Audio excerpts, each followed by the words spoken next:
दोस्तों नमस्कार। दोस्तों, अभी मैं गया था क्रिकेट खेलने और वहाँ मेरे पास इतने फ़ोन आ गए कि भैया बीएड बाहर हो गया क्या। तो मैं चूंकि बहुत देर तक मोबाइल नहीं देखा था और मोबाइल जब देखा तो मैंने देखा कि इतने सारे मैसेज पड़े हुए हैं ग्रुपों में कि सभी लोग एकदम पैनिक सिचुएशन में हैं। तो हम तुरंत आए, अभी बता रहा हूँ, हाथ पैर तक नहीं धुला हूँ। और उसके बाद में यह है कि आप लोगों को वीडियो बना के बताना ज़रूरी है, क्योंकि एक एक लोग को समझाना काफ़ी मुश्किल है।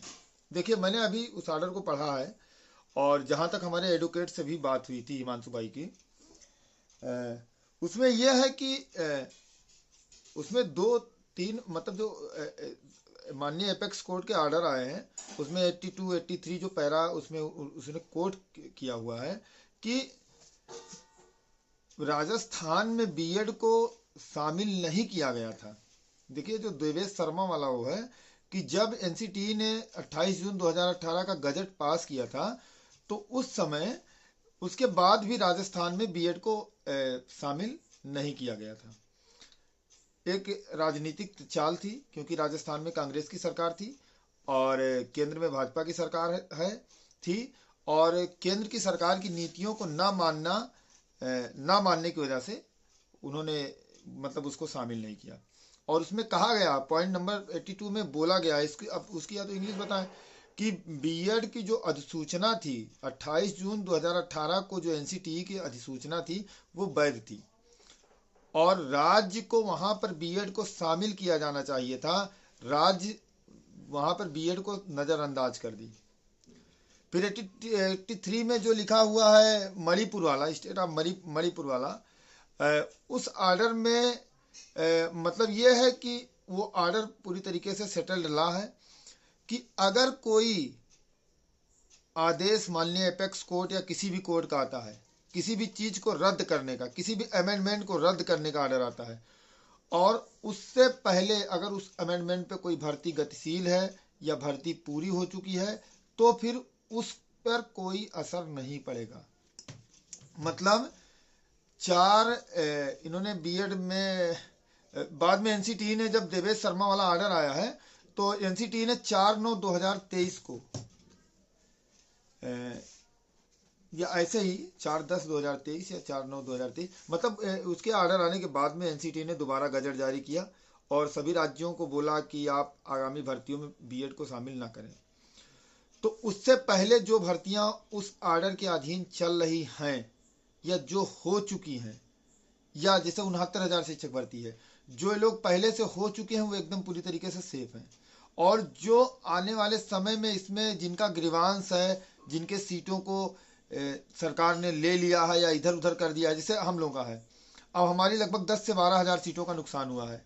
नहीं तो हम सारे लोग जो मैं केवल जनरल कैंडिडेट की बात नहीं करता हूँ, उन सारे ओबीसी एससी भाइयों की भी बात करता हूँ जो 69,000 शिक्षक भर्ती में टेट में 90 प्लस नंबर लाके और एटीआरई में 97 नंबर लाके भी आज घर बैठे हैं, उनको नौकरी नहीं मिली है।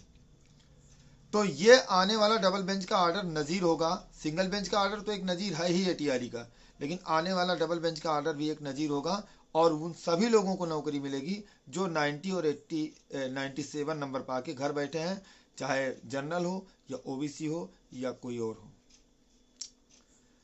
ये सबके लिए फायदेमंद है। ये उन सभी मेरिटोरियस अभ्यर्थियों के लिए फायदेमंद है जो जिसकी लड़ाई हम लोग लड़ रहे हैं, कि जो बेचारे ज्यादा नंबर लाने के बाद भी कम गुणांक होने की वजह से बाहर हो जाते हैं। तो वे सारे लोग पूरी तरीके से सेफ हैं और हमारी लड़ाई मेरिट की लड़ाई है, मेरिटोरियस कैंडिडेट की लड़ाई है। और वे सारे जो हमारे ओबीसी एससी भाई हैं या जनरल भाई हैं, वे इस बात को मान लें कि आगे आने वाले समय में आपका फायदा होना है। हाँ, जिनका एकेडमिक गुणांक बहुत हाई है और जिन्होंने टेट और एटीआरई में रिजर्वेशन का लाभ लिया है, वे तो उछल कूद मचाएंगे ही। तो मचाने दीजिए, इससे कुछ होने जाने वाला नहीं है। खैर, आपको हमारा मुख्य उद्देश्य यही था बताने का। हाँ, जो सरकार का आया हुआ है कि आपने सुना ही होगा कि ग्रुपों में बहुत चल रहा है कि सरकार ने वॉक ओवर दे दिया जनरल को, और एक तरीके से, तो ये देखिए, वो तो होना ही है यार। सरकार जानती है कि हम हारेंगे। देखिए हमारे पास में आर्डर्स बहुत सारे हैं, और कोई भी कोर्ट जो 60-65 की लड़ाई चल रही थी और खेल के बीच में नियम बदले ना जाने की वजह से मामला फंस गया था और सिंगल बेंच में 60-65 हार गया था, लेकिन 60-65 इसलिए जीता कि जो राइट टू एजुकेशन है, क्वालिटी एजुकेशन के बिहाफ पे 60-65 की लड़ाई वहां पे 60-65 वालों को जीत मिली, यानी कि हम लोगों को जीत मिली। तो कभी भी जीत मिलेगी मेरिटोरियस कैंडिडेट को मिलेगी, और कोई भी कोर्ट नहीं कहेगी कि 110 वाले बाहर रहें और 90 वाले अंदर हो जाएं। कोई भी कोर्ट नहीं कहेगी। फिलहाल हमें उन बातों पे नहीं जाना है। हाँ, जो बीएड की लड़ाई है, एक याचिका जो श्याम बाबू की थी, जिसपे अभी तमाम सारे यूट्यूबर्स ने हल्ला मचाया कि बीएड बाहर हो गया, बीएड बाहर हो गया।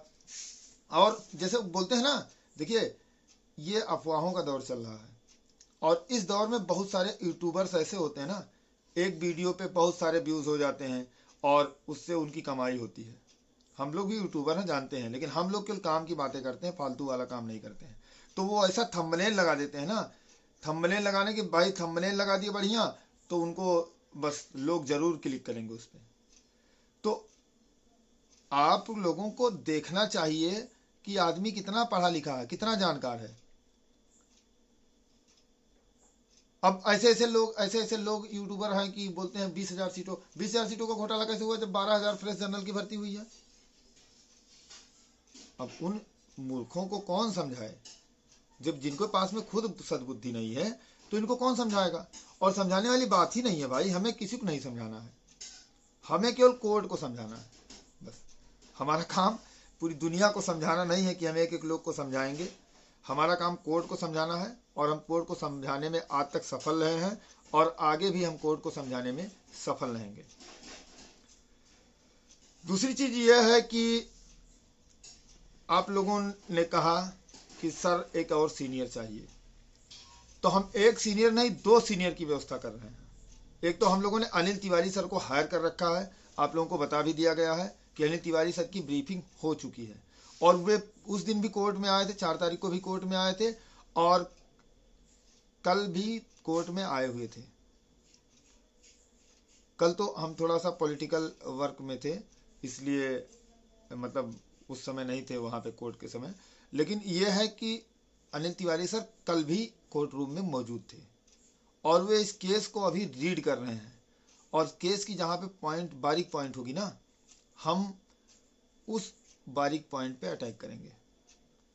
सारी रणनीतियाँ धरी की धरी रह जाएंगी, आप लोग बिल्कुल चिंता मत करिए। लेकिन बस यही निवेदन आपसे कि आप लोग टीम का जो बचा हुआ सहयोग राशि है, आप लोगों से जो बोला गया है उसको पूरा करें। टीम जिताएगी आपको, और आप लोगों को नौकरी इसी 69,000 शिक्षक भर्ती में मिलने जा रही है। इसके लिए आप लोग निश्चिंत रहिए। हम लोग पहले से भी बोलते आए हैं, आज भी बोल रहे हैं कि आप पूरी तरीके से सुरक्षित हैं।